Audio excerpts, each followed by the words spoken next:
All right, let's continue with this stream. We're looking at ownership. So we're going through the Rust book, yeah, and like Rust links, yeah, it's just to get a little bit familiar with the language. So yeah, but we're going over this quickly because the plan is to finish Rust links and get to writing a program, yeah, or like build some kind of tool or whatever, yeah. So yeah, we know about ownership in Rust. We're just gonna go over the rules again, right? So yeah, basically each value has an owner. There can only be one owner at a time. When the owner goes out of scope, the value will be dropped. That's it.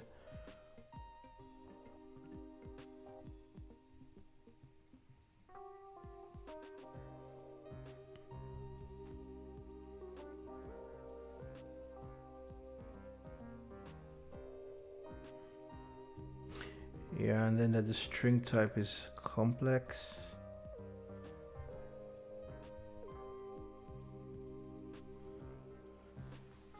Strings are usually stored on the heap.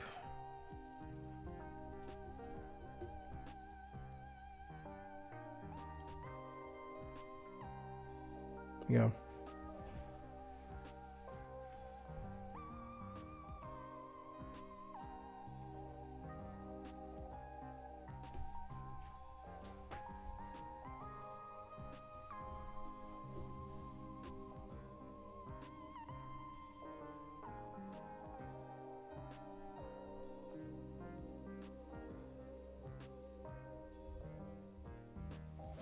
Yeah, so the string literally is stored on the stack. At compile time, it's known, so it's bundled in the executable. That's why they're fast and efficient.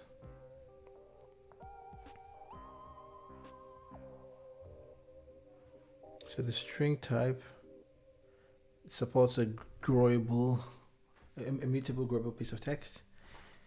So we need to allocate the amount of memory, which is unknown at compile time, to hold content.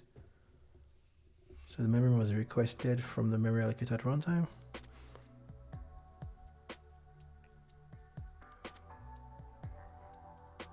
Okay.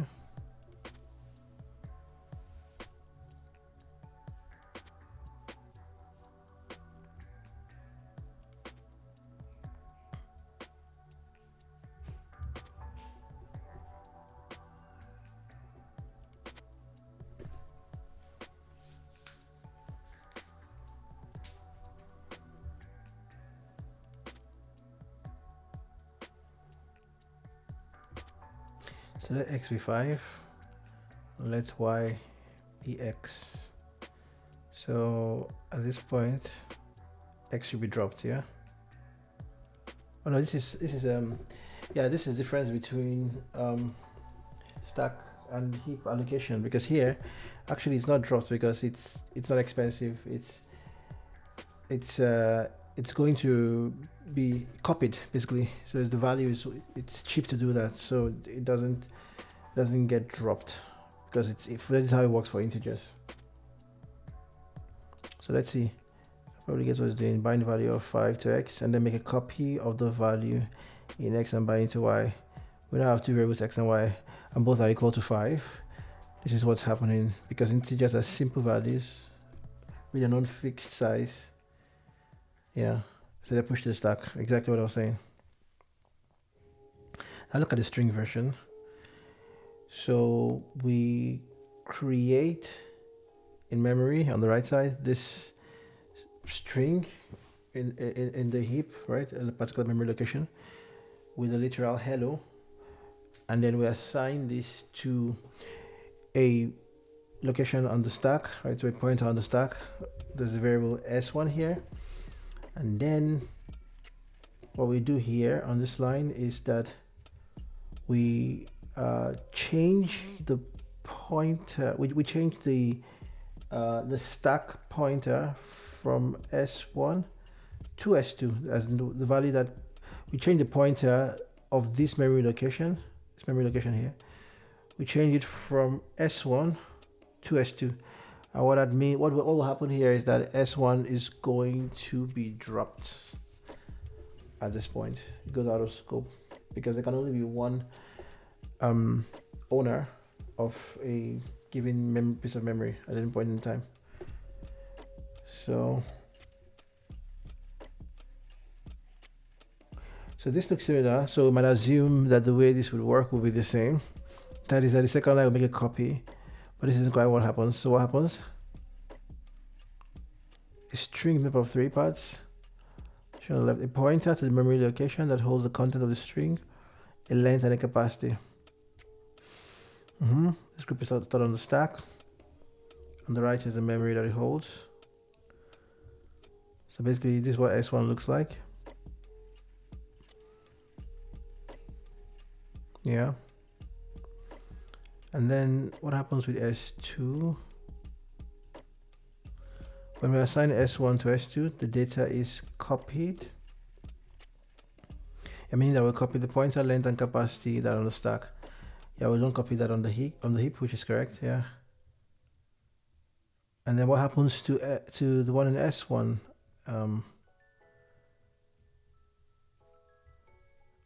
The representation does not look like 4.3, which is what memory would look like if Rust instead copied. The representation doesn't look like figure 4.3. This is 4.3, okay, yeah. Which is what it would look like if it copied data on the heap as well. If Rust did this, the operation S2 would be S1. It could be very expensive. So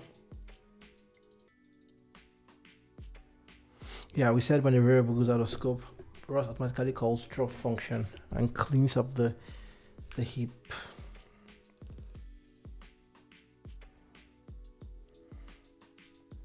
Yeah.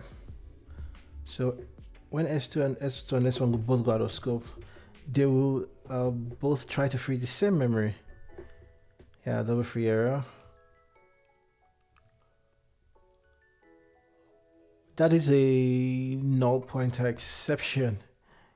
That would be a null pointer exception in Java, yeah.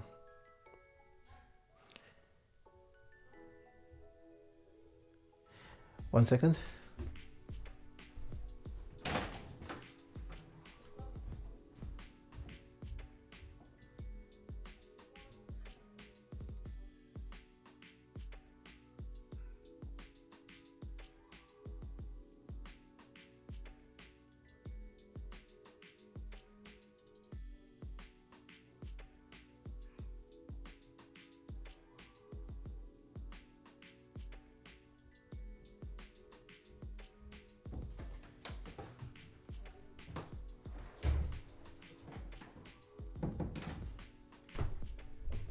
Okay, let's continue. So to ensure memory safety, after the line S1 gets assigned to S2, Rust considers S1 no longer valid. Yeah, therefore Rust doesn't need to free anything when S1 goes out of scope. So basically, when we do this and we try to print S1, we get an error. Borrow of moved value. S1. Move occurs because S1. Yeah, so it hasn't moved.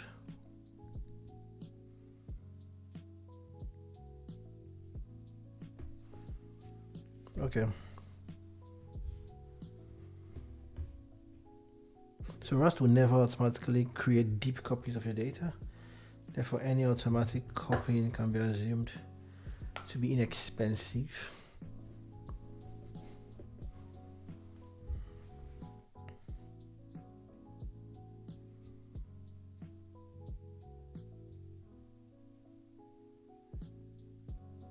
When you assign a completely new value to an existing variable, Rust will call drop and free the original memories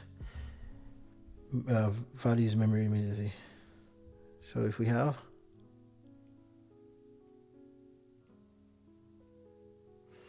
immutable variable that points to this memory in the heap, and then we can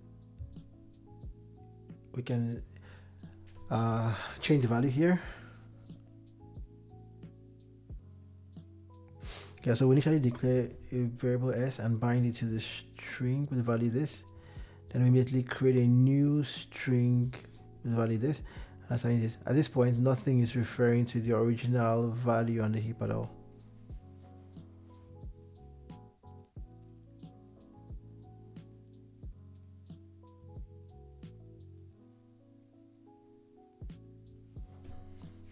Right.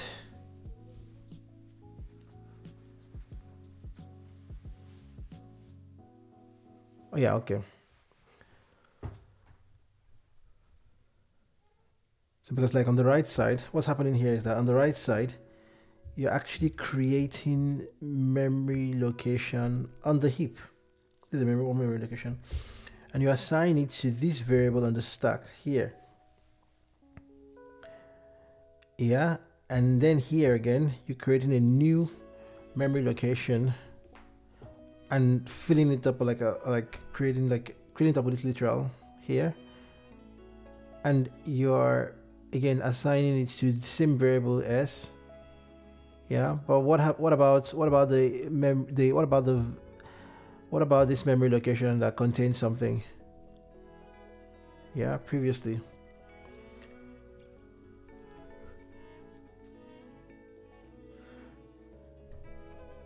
Yeah, so Rust is going to call drop. When you assign a completely new value to an existing variable, this variable already exists. Rust will call drop and free the original memory's value immediately. Okay. Benefits of yes.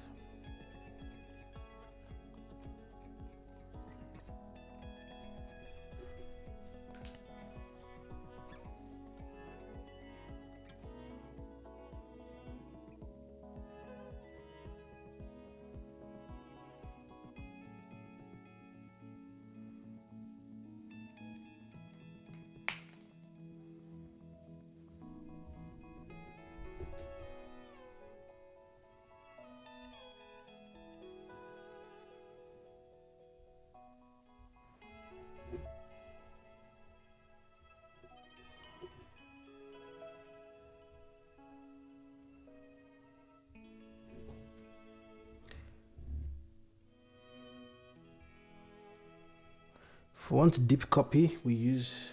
If we want to deep copy the heap data, there's a stack data. We can use the clone method.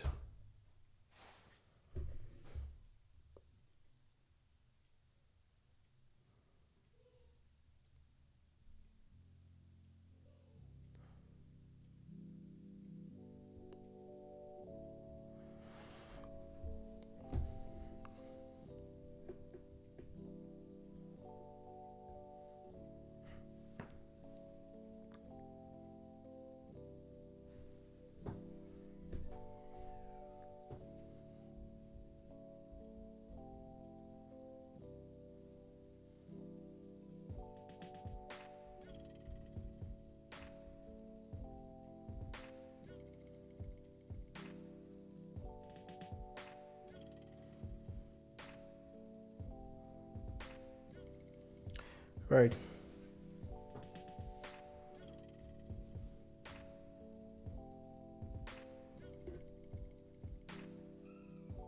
So Rust has a copy trait that we can place on types that are stored on the stack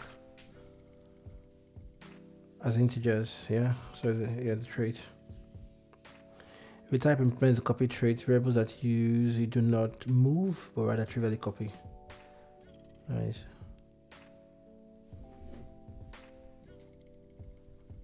So Rust won't let us annotate a type with copy if the type or any of its parts has implemented the drop trait.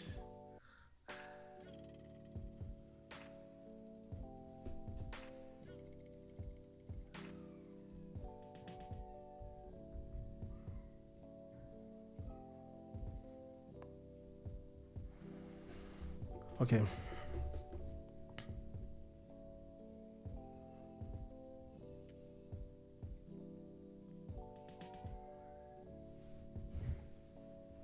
So what types implement the copy trait?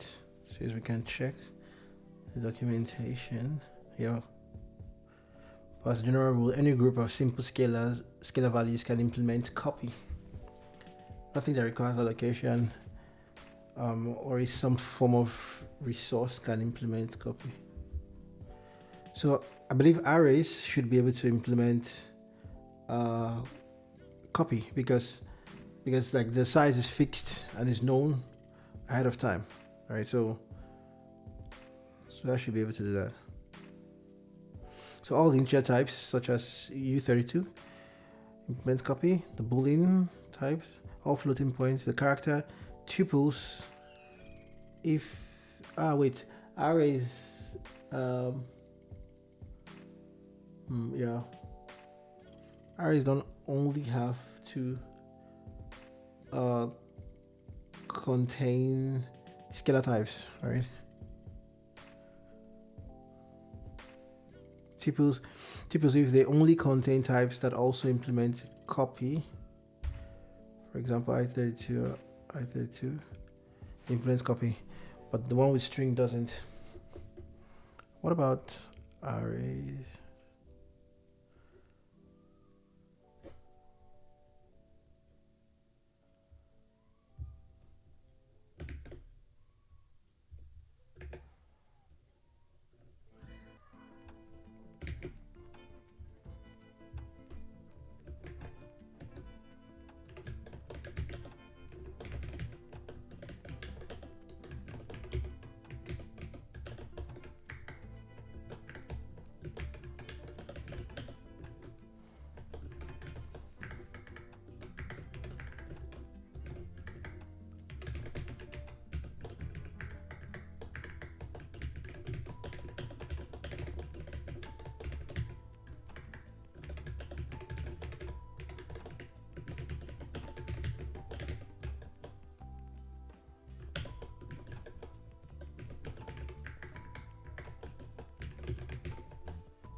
Conditionally, an array type and length implements the copy trait if and only if the element of type T also implements copy.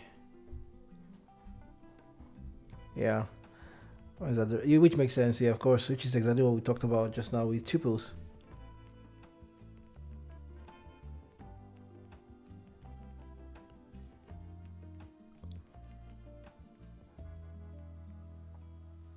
Yeah,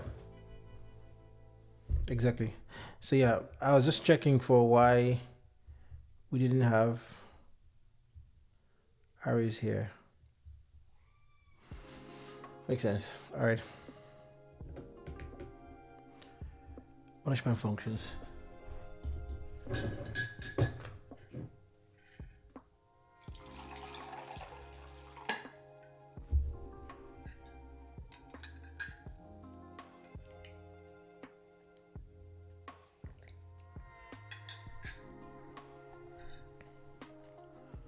Okay.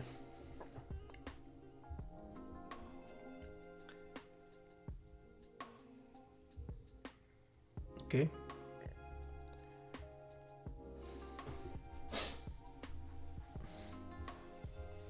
So the mechanics of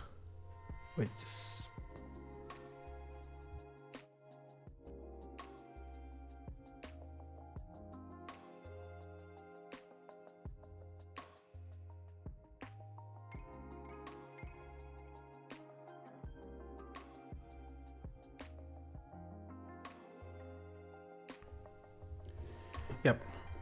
Okay, mechanics of passing a value to a function are similar to those when assigning a value. Yeah. Passing a variable to a function will move or copy. Yeah, so take ownership. We move it, right? So we move S to take ownership. Yeah. So yeah, S is no longer valid as from here. As the very next line, X is 5 here. X comes to scope, makes a copy. Yeah, so X doesn't move. Yeah. So this is, yeah, this takes ownership, allows us to so some string comes into scope here. Yep. And at this point it's freed. So it goes out of scope, some string, and then the memory is freed.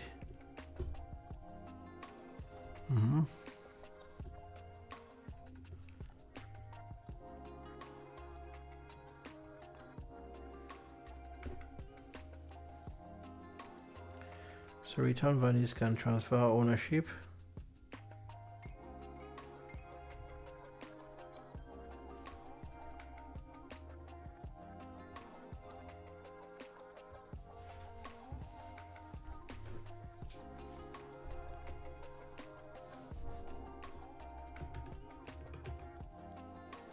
This one gives ownership.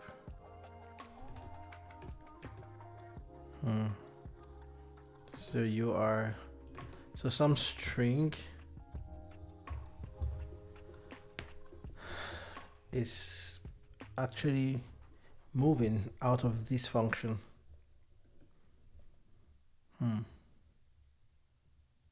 To S1.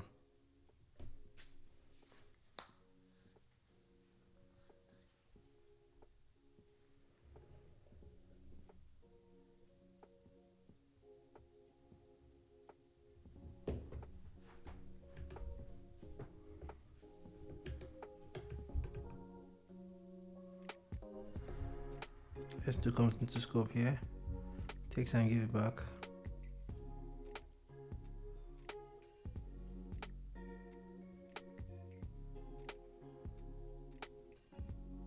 Okay.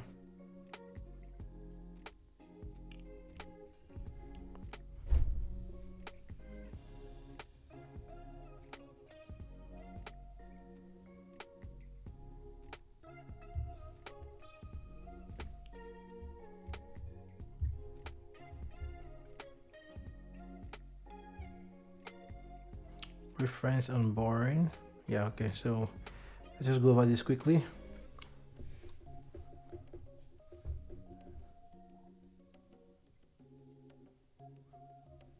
A reference is a pointer. It's like a pointer in that it's an address we can follow to access the data stored, but the data is owned by some other variable.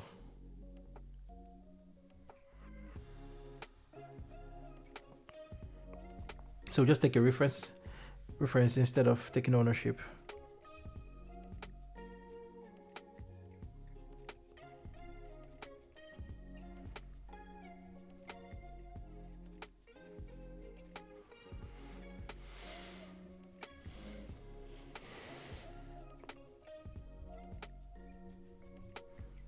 So this is what S1 is. It's pointing to the memory location. S is just pointing to the pointer, and then you can access. You can use that to to point to the memory location, but it's just a pointer. That's it. So the opposite of referencing is dereferencing, and this is the operator here. Asterisk.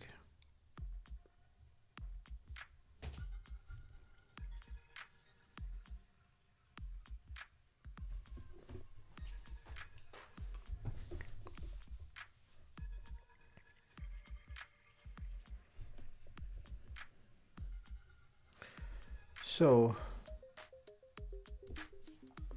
we call the action of creating a reference borrowing.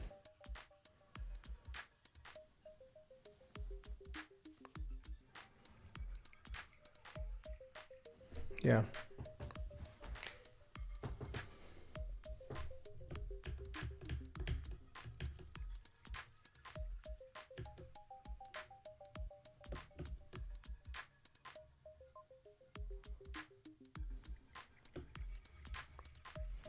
So we have a change function here, some string. which is a reference to a string type, and then we push the string to it. Yeah, of course you get an error because it's not mutable, because you want to change a reference to something that you don't have ownership of, cannot borrow. So here you are creating a borrow on the string according to what it said. You're actually not creating a reference borrowing. So the error here is that cannot borrow some string as mutable. Yeah. This is behind the, what's this, the borrow reference. Okay.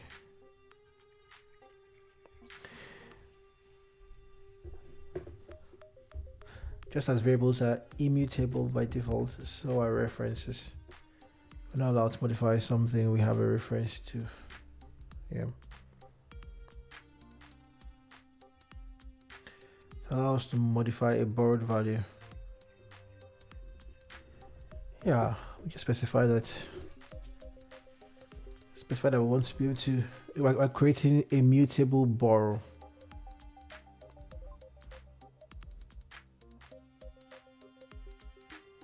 So we'll create a mutable reference.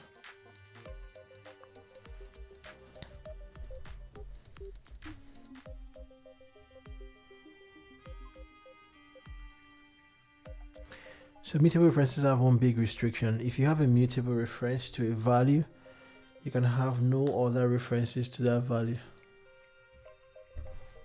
If you have a mutable reference to a value, yeah, you can have no other references to that value.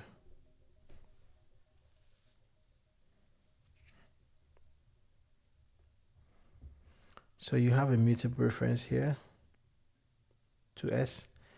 You want to create another mutable reference to that value. You cannot.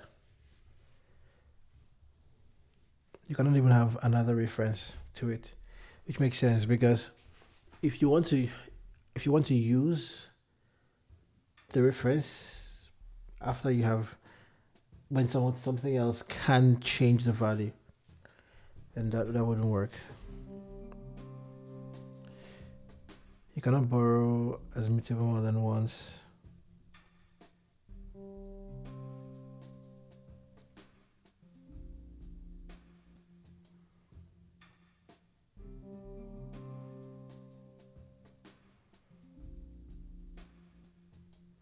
So the idea is to create race conditions.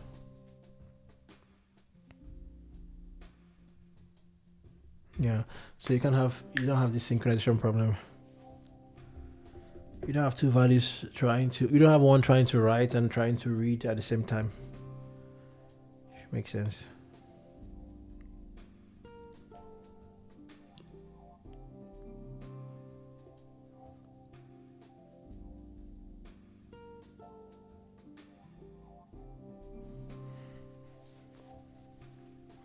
So we have a mutable variable S here, which is string. We have R1, which is a mutable reference to S. Now R1 goes out of scope here. Now we can use R2. We can create a mutable reference of S again to R2, because at this point, like, R1 is out of scope and we can continue.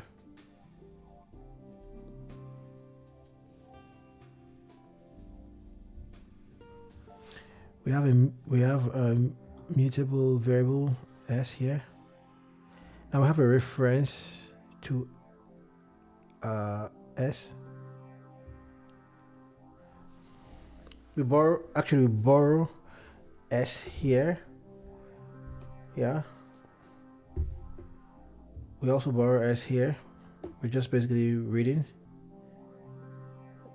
Now we try to create a mutable reference to S here. I have a problem. Cannot borrow S as mutable because it's also borrowed as immutable.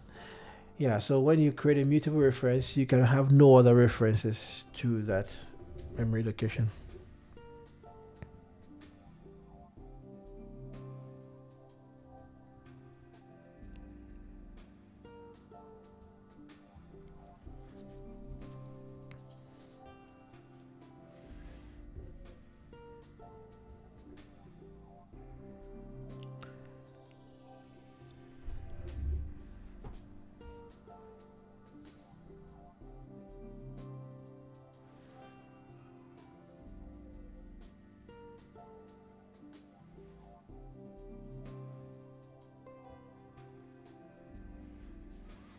Okay, the references scope starts from where it is introduced and continues the last time it's used. We have a mutable variable s, and we have a borrow of s here, another borrow of s here, which is fine. Now we want to print s r1 and r2, fine. Now r1 and r2, they're out of scope here, we dropped on this line. Now r3, wait, hold on. They are not used here. Yeah, so yeah, last time it's used. So the scope would be R1 is introduced here, and it goes out of scope here. Same thing with R2. Now we can have R3 and create a mutable reference, or rather immutable borrow on S here, because R1 and R2 are out of scope, so we can do that.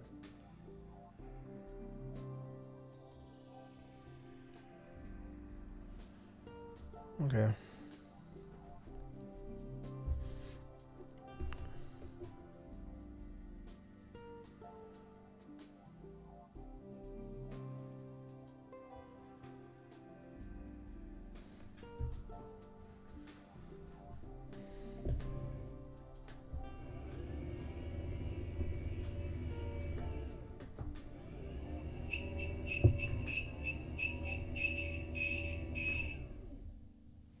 Let's quick this down. Try and move this down. Need to oil this thing, man.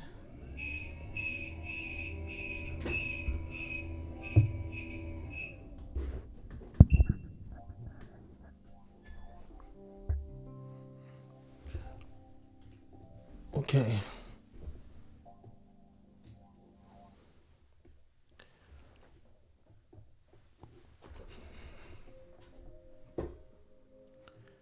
Right.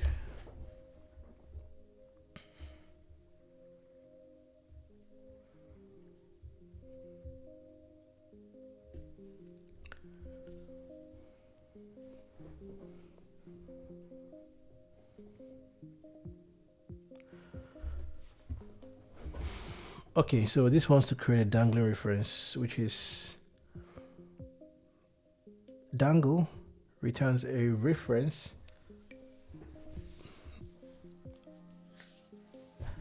or like it creates it returns a reference to a string type, and that is created from this function. It's created inside the function, yeah, and it's passed to this here.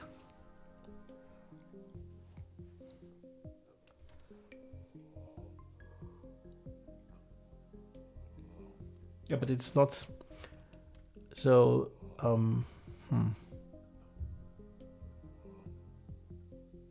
but this doesn't make any sense, because when does this go out of scope?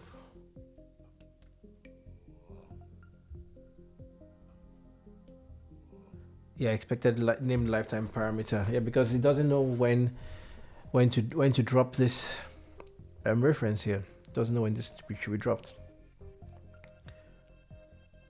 This function's return time contains a borrowed value, but there's no value for it to be borrowed from.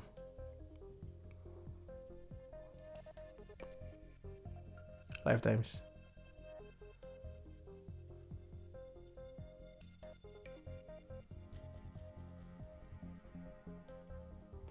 So dangle returns a reference to a string. The string is created here at this point.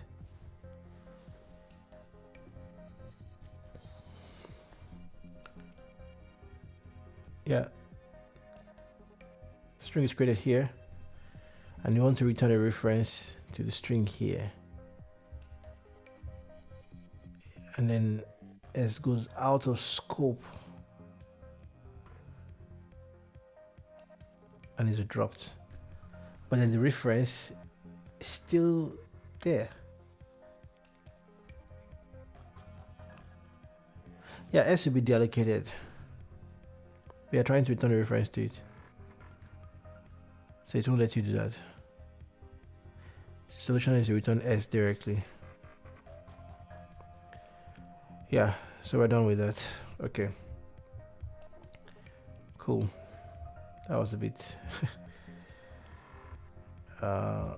it's a bit of a stretch.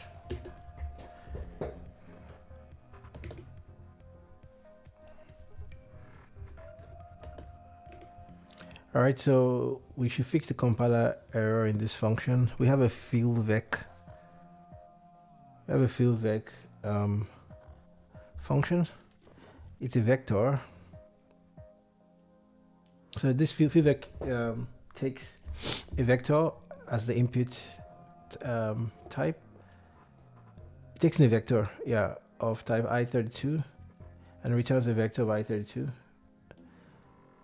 And you should just fix the compiler error. Wait, I think I want this to be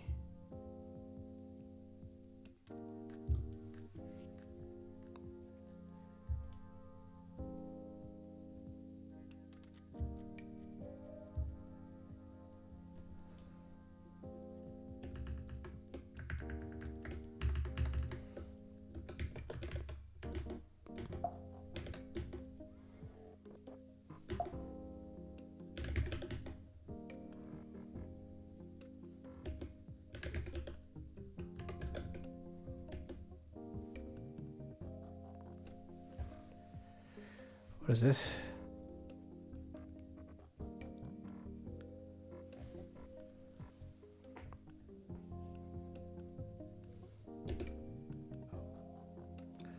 Okay, we're recompiling this. Oh no, I think we already did all of this. Exercise done, so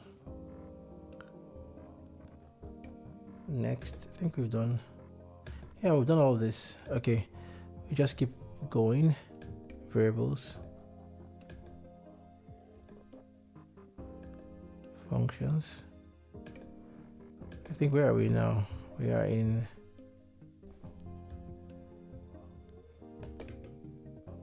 six. Okay, I want to see the compilation here.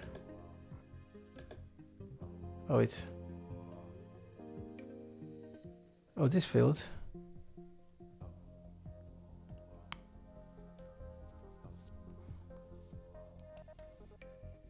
Exercise 3. If 2, how?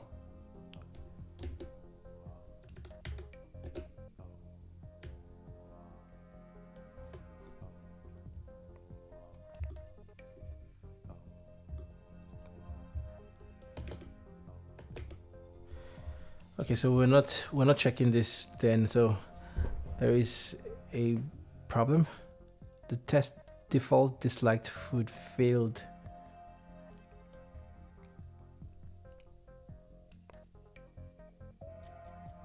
Yeah, this test is failing. Interestingly, it didn't show us that there, but yeah. So we're supposed to read the test, understand desired behavior. Yummy food is strawberry yummy. Strawberry prints out yummy. These two pass, but this broccoli, no thanks.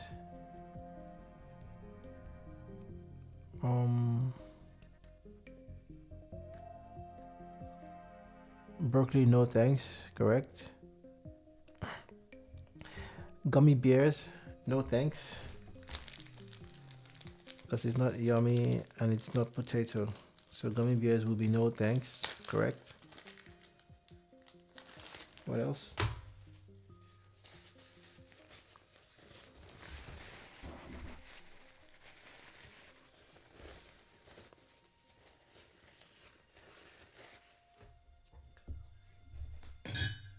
What else is there?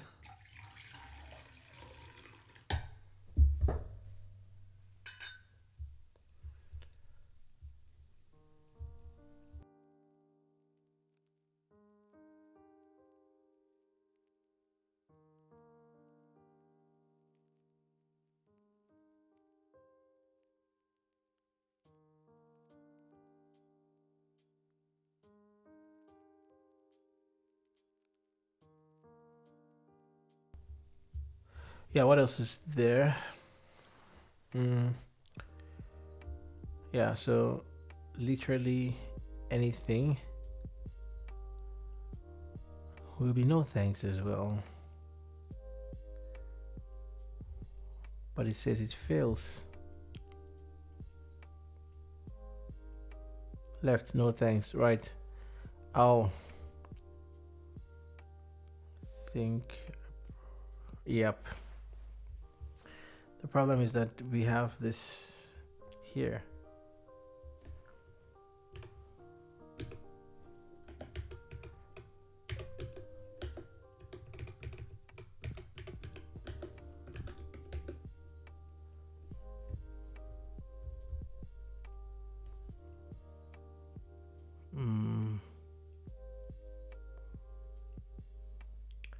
How do we compile this now?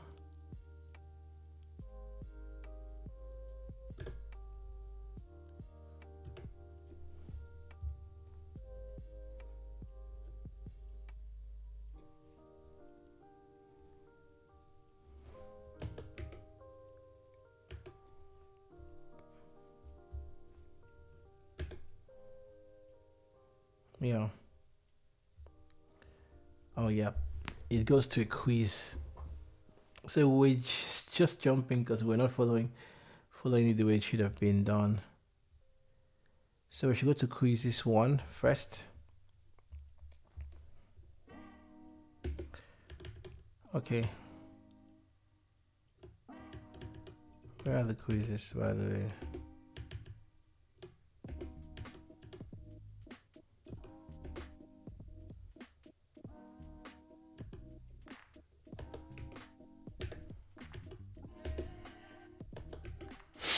This is the quiz. Okay, this is a quiz for the following sections: variables, functions. If Mary is buying apples, the price of an apple is calculated as follows: an apple costs 2 rust bucks. However, if Mary buys more than 40 apples, the price of each apple in the entire order is reduced to only 1 rust buck.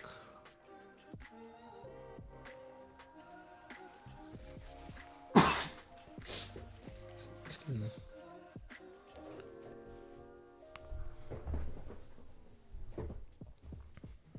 An apple is 2 rust bucks. Mary is buying more than 40. The price of each apple in the entire order is reduced to only 1. So if you write a function that calculates the price of an order of apples given the quantity bought. So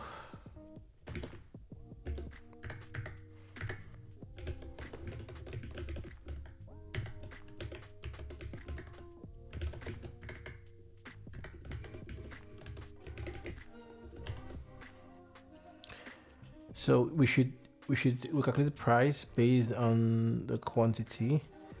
So quantity should be an I32. I mean, actually, it should be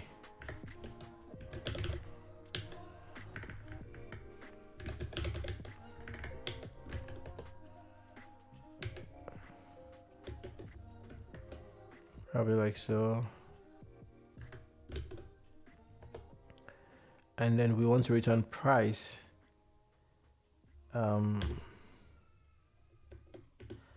Let's just say that the price is like so.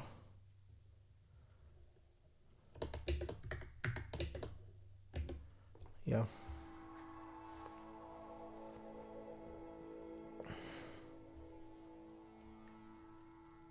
And yeah, so an apple is, so basically unit price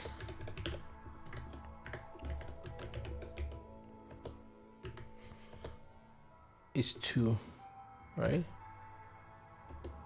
Good. Then if it's more than 40, I mean, if the quantity is more than 40,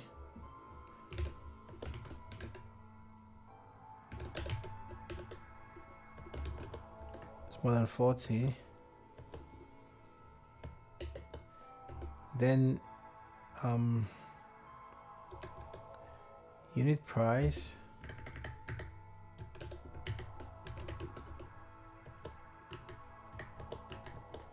becomes 1. Yeah.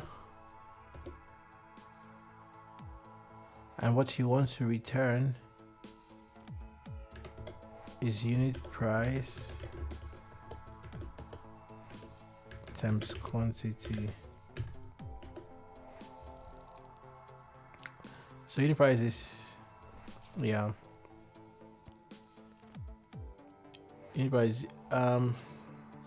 yeah, so I think this should be, sorry, 2.0. So let's be, yeah, it's going to be an F64. We can actually say that this is an F32.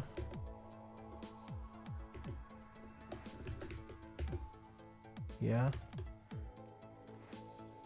What's the problem now? These match types. Oh yeah, excuse me.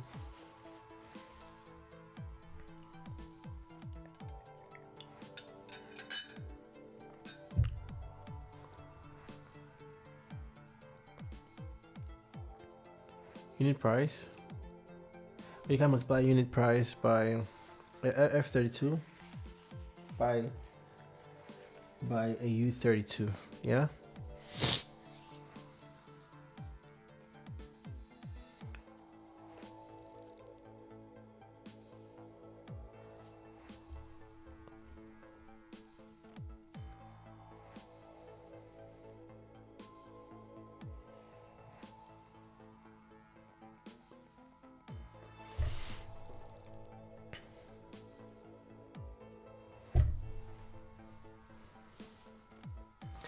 Okay.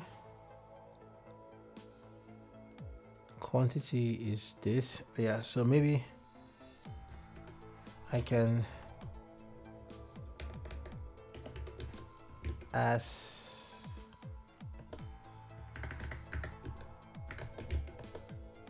I can say as F32, can I?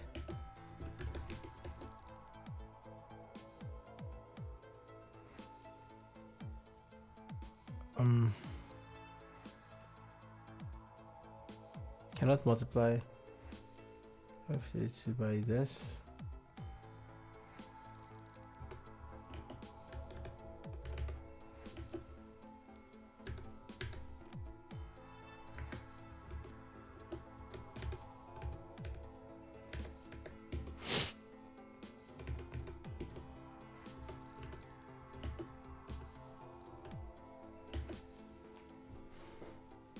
Okay.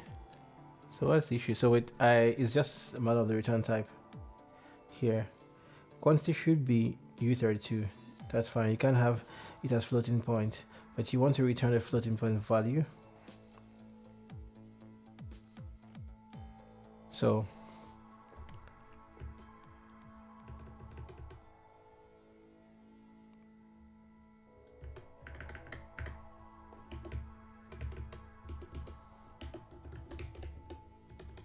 okay.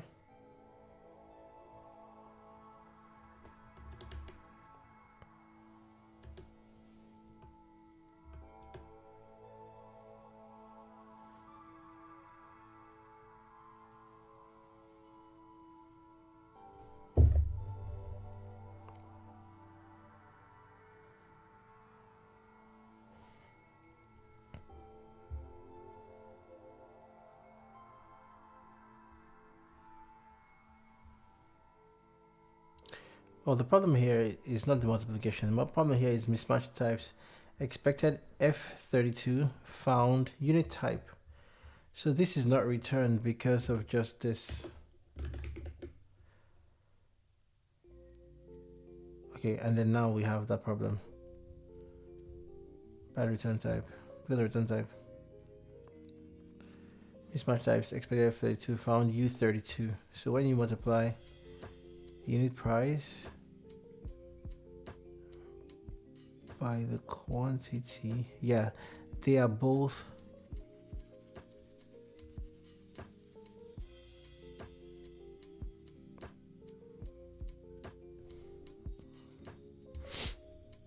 Is it possible for me to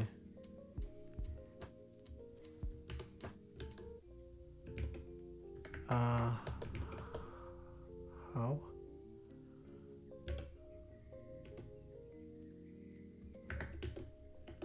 Can I do this? Can't I cast this value? Oh, cannot. Yeah.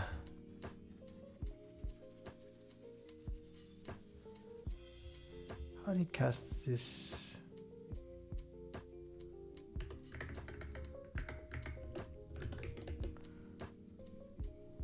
By the way, this cannot be changed because it's not yet mutable.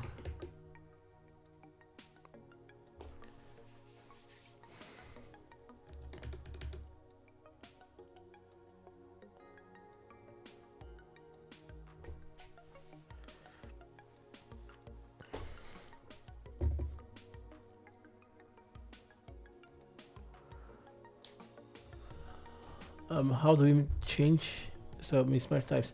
We need, when we multiply these, they both need to be floating points value. We need to convert the unit price to a floating point value. Why is that not possible for us to do it?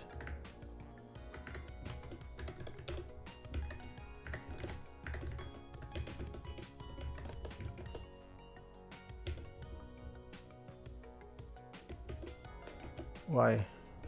Why can't I do this? What's wrong?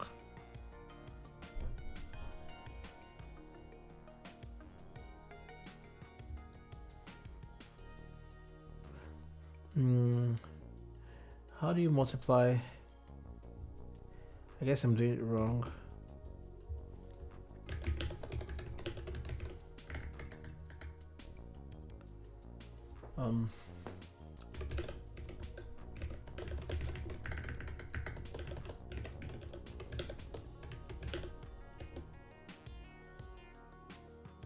Use as. This is casting. It's type promotion, so it should work, right?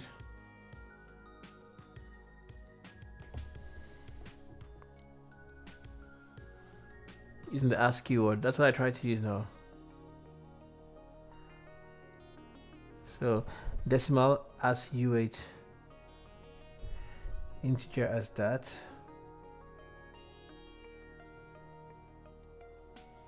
I think the problem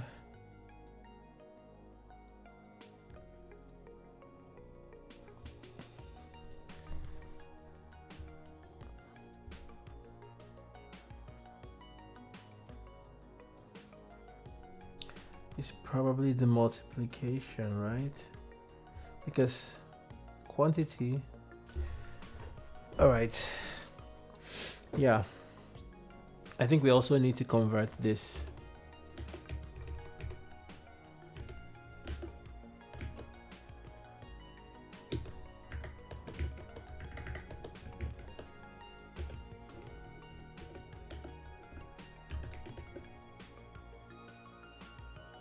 Okay.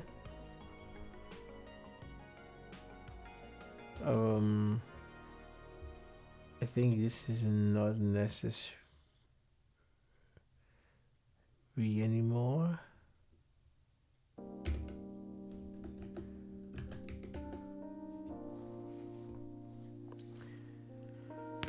Yeah.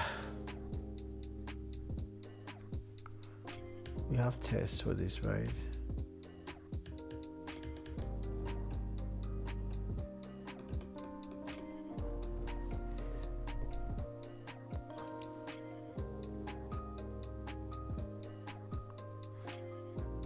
Okay. So we shouldn't change the test. Wait, what is the problem here?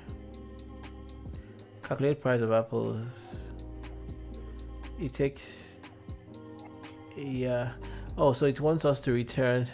Gosh, I think I was overthinking this problem because I was expecting that the price of each let's calculate the price of an order. Yeah, why would the price of an order be in integer types? It should be price should always be be floating point, but whatever. I think that's not what they're trying to determine here. Oh, no. So we can just make this to return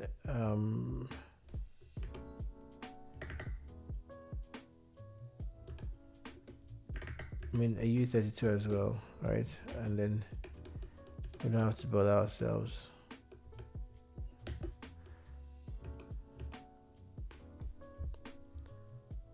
I could just even change this one to floating point and we'll be fine. But whatever.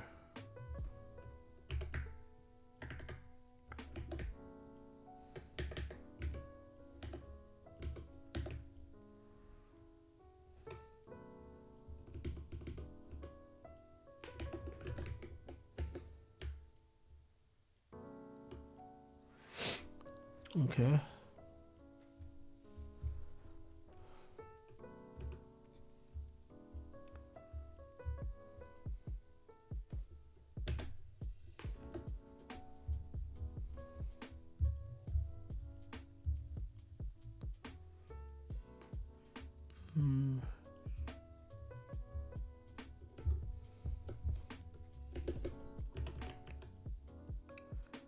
Okay.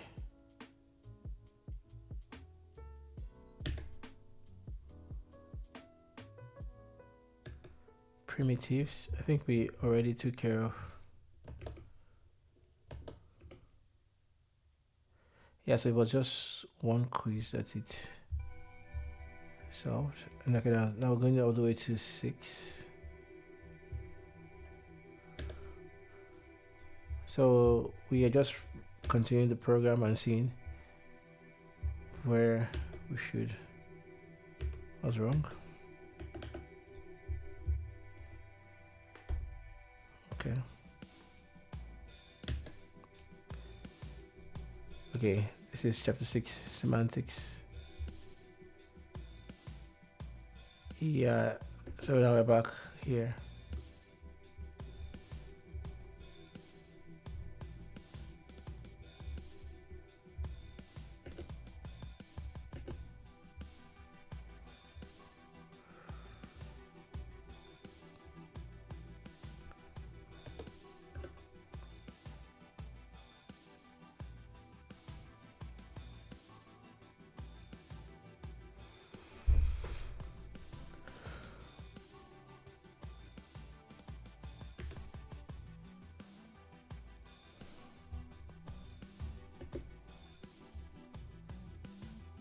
Yeah. So let's come back to this field vec.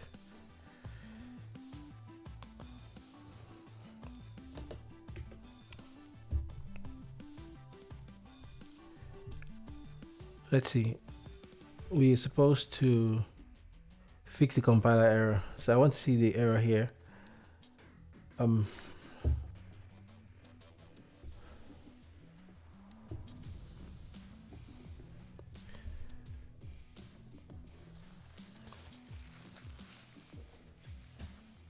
So here it's so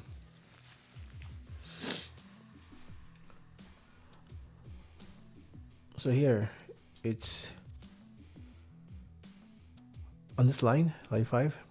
We're doing vector pushing the value to the vector, and it says cannot borrow as mutable. Okay. And that's pretty clear actually. We need to create a mutable variable here for the vector, and now we can push to it. It's fine.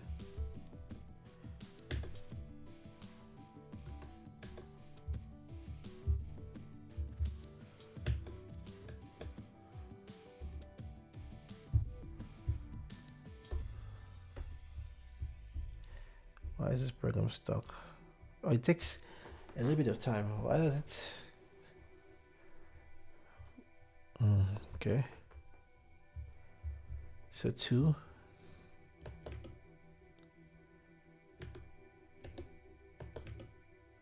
So the same thing. but we should, I mean, same program, we should make both vectors, vec0 and vec1, accessible at the same time to fix the compiler error in the test. So that field vec, that takes a vector and returns a vector of i32 type. And it creates a mutable vector here, pushes to the vector, and returns that mutable vector, right? So we have vec0 here, which is a vector. We create a vector from the macro, assign values to it, fill the vector, create vec1, and we call fill vector, which will take vec0 and return, yeah. So value of vec0 is moved here, right?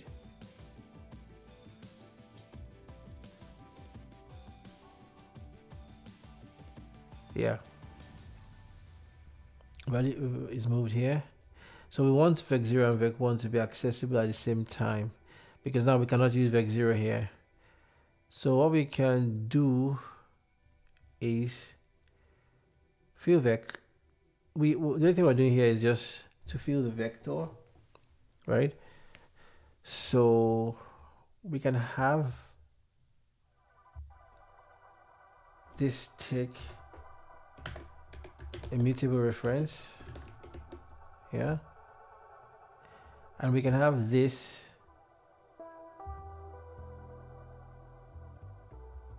be a mutable reference, and then we can make this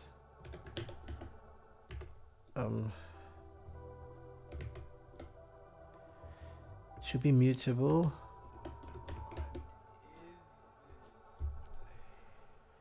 and then here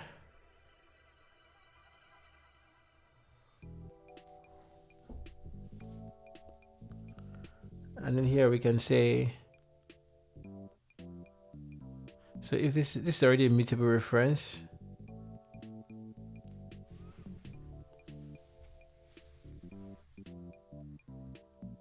so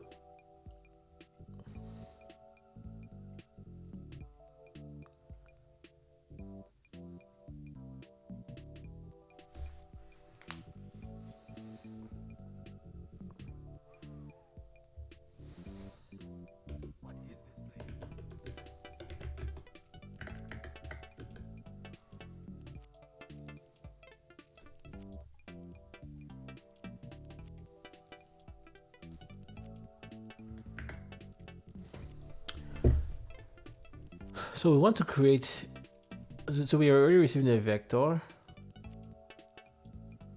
I want to create a vector from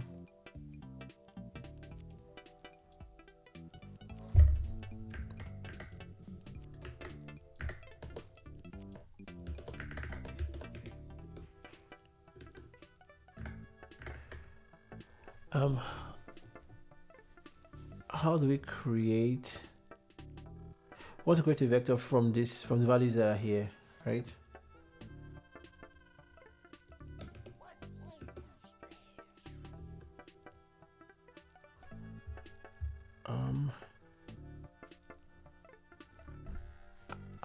I mean,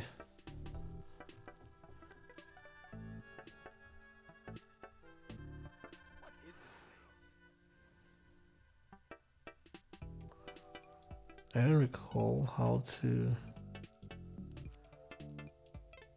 to create a vector from, we just want to create a vector from another vector. Simple.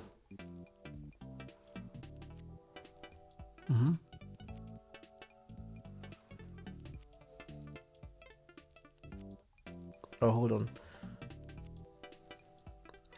This comes into scope here. Why do I need to do that? Why don't I simply say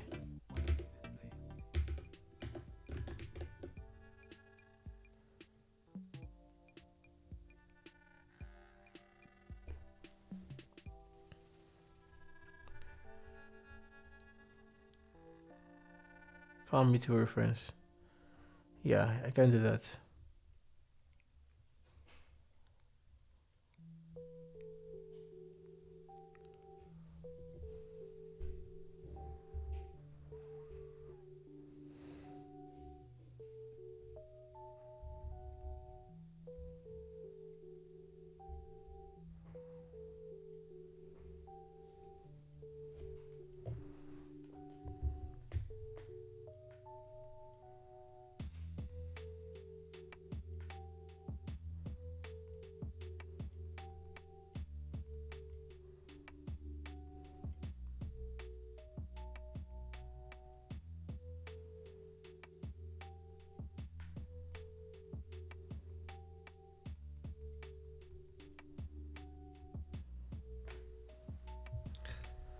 Okay.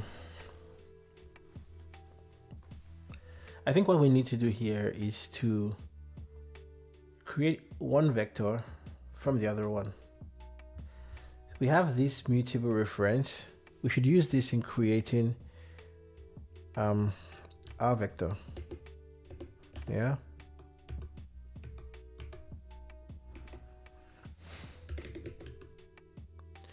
But I don't know the easy way for us to do this. We can iterate about the vector, right? So we can say for item in vec, then we say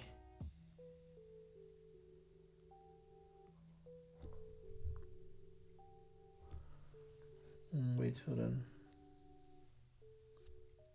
Yeah, we don't want the side effects.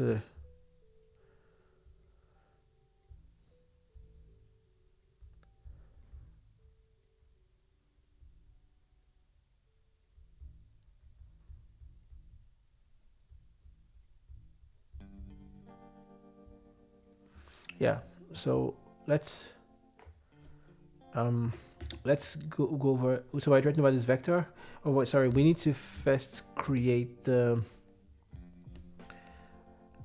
our vector. Yeah, so we can say let vec. Yeah. Result vector b. I mean, it's also a vector of I32 type, and it's equal to vec. It's a new vector, yeah. Then we can now say result vector dot push item. So just push we create a new vector, yeah. Even though there has to be a simpler way on API to do this, but I mean, I don't know what that is right now, but I'll find it out right now. Now we push 88 to the vector. Actually, not to the vector, but to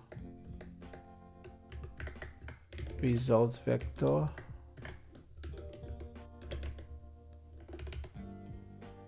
And we're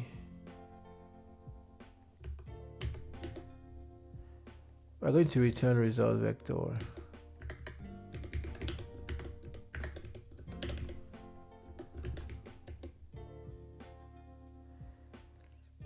Yeah, so this needs to be item here.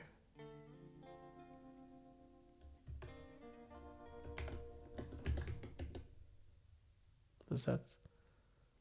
No, we can't do that.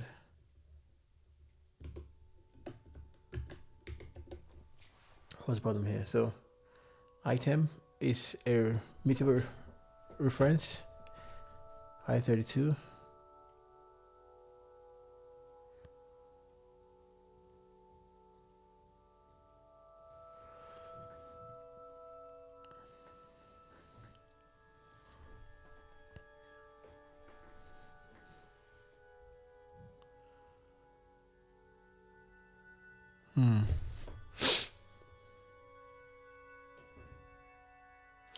We have a new vector here. Okay.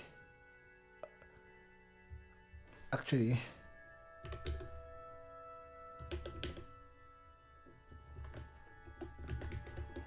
why am I not just getting this?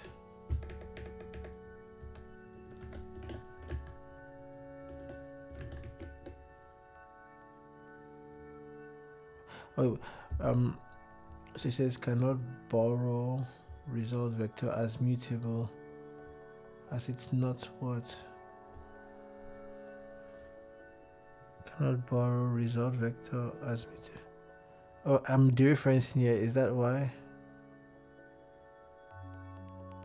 Oh yeah, sorry, because we are putting this. This needs to be mutable.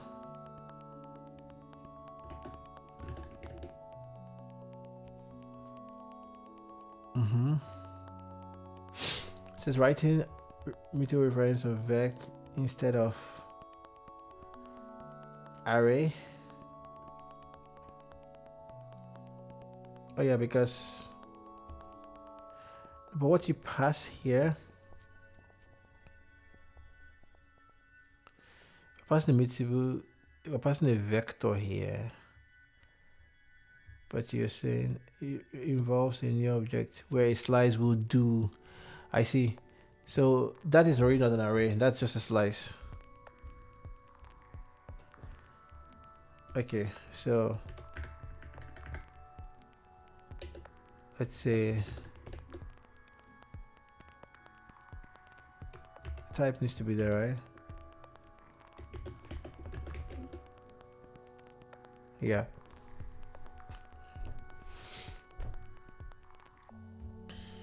And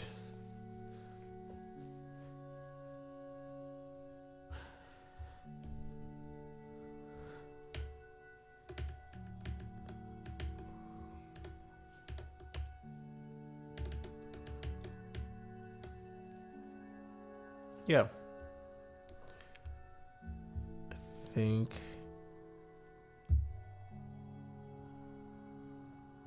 semantics 2. Yeah, that's the one. Oh, it's done. Now we're going to next semantics 3. Hey Siri, set a timer for 10 minutes.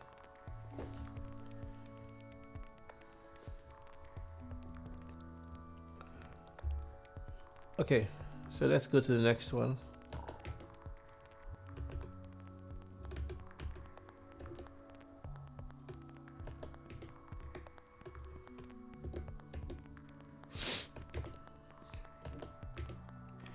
So if you fix compiler error in the function without adding any new line,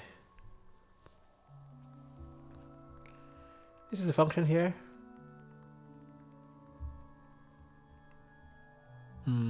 Cannot borrow as mutable.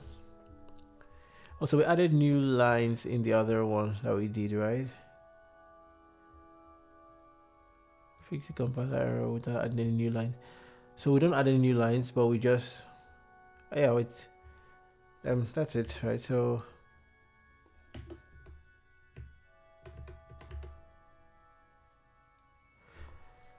the problem is that it cannot mutate the immutable variable vec. So vec needs to be a mutable. Sorry, wait.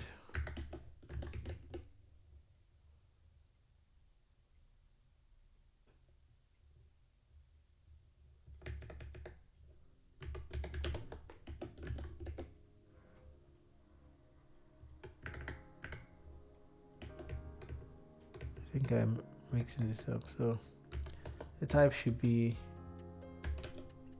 immutable.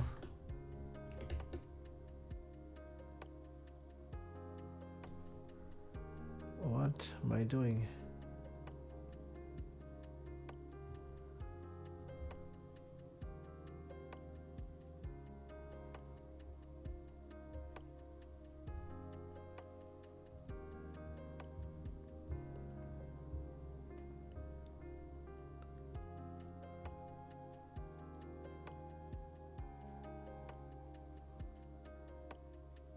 expected value, found macro.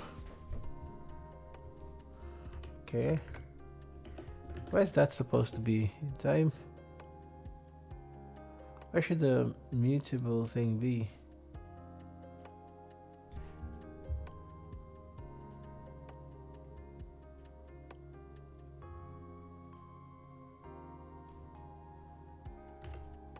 What if I said,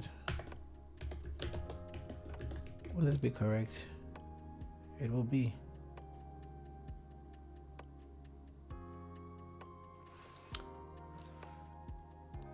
Okay. Expected struct. Found mutable reference. Isn't the problem because I have this there?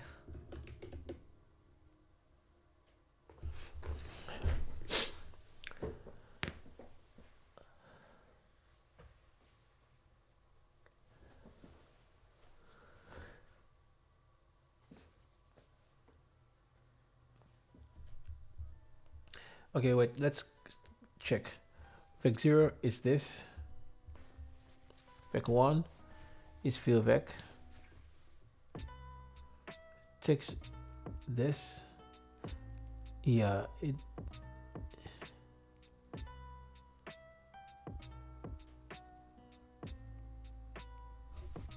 I think the syntax here is not right. That's probably the issue I'm having.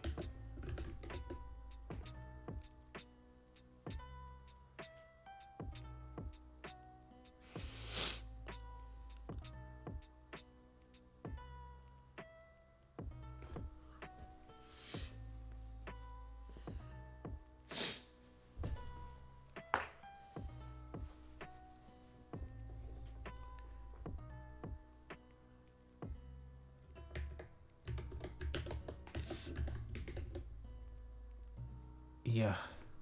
Okay, that's where it's supposed to be. Yeah.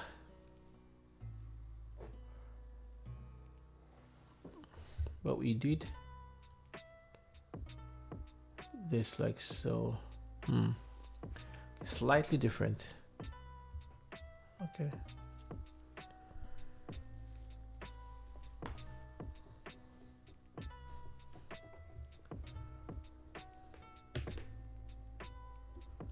Semantic 4.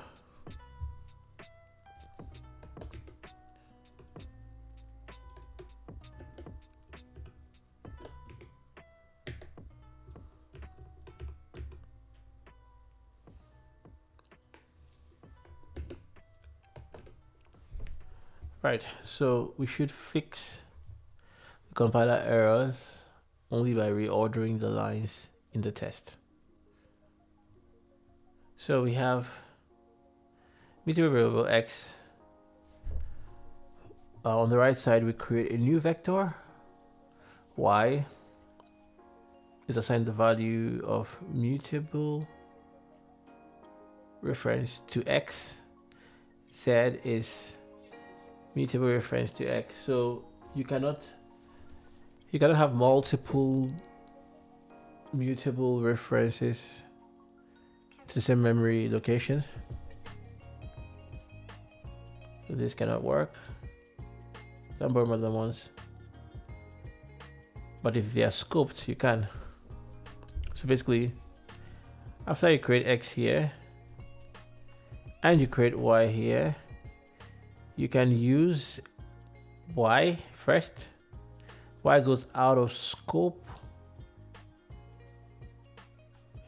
Then you can create a reference again for z because it's no longer used anywhere.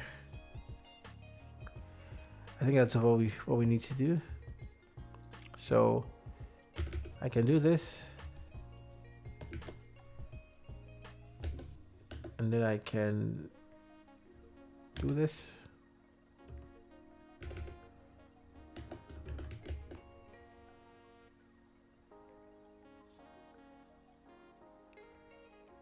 Yeah.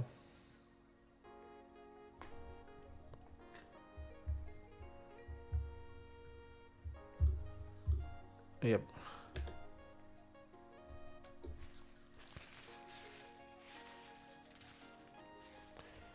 Okay, so next, this is 5.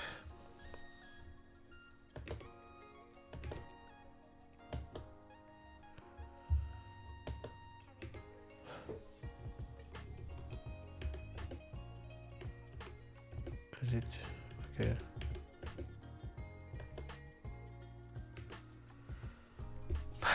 Okay, so fix compile errors without changing anything except adding or removing references. That's the characters, that's just references. So shouldn't take ownership. If you shouldn't take ownership, then you should be doing this.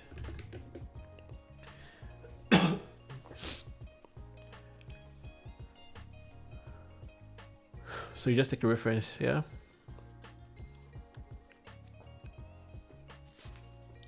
If you should take ownership, then you don't need this.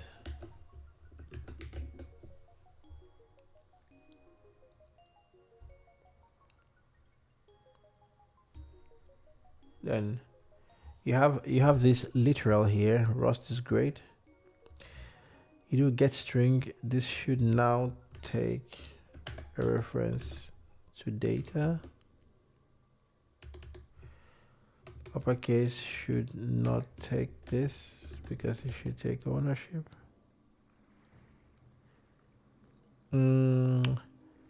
String uppercase. So mutable reference comes into scope. Data.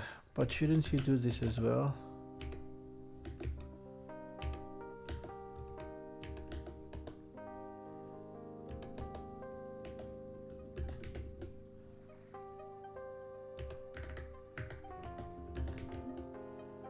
Okay.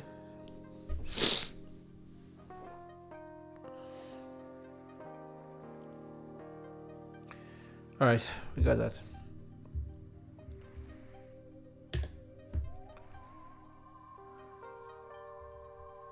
Structs. So yeah, I guess we continue tomorrow. Yep.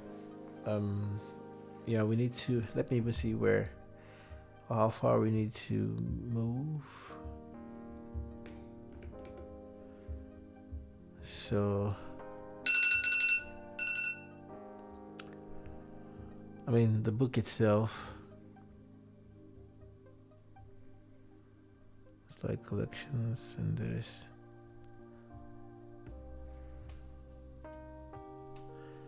I like to wrap this up this weekend actually.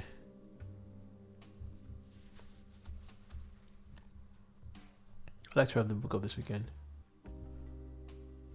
And then the Rust links itself.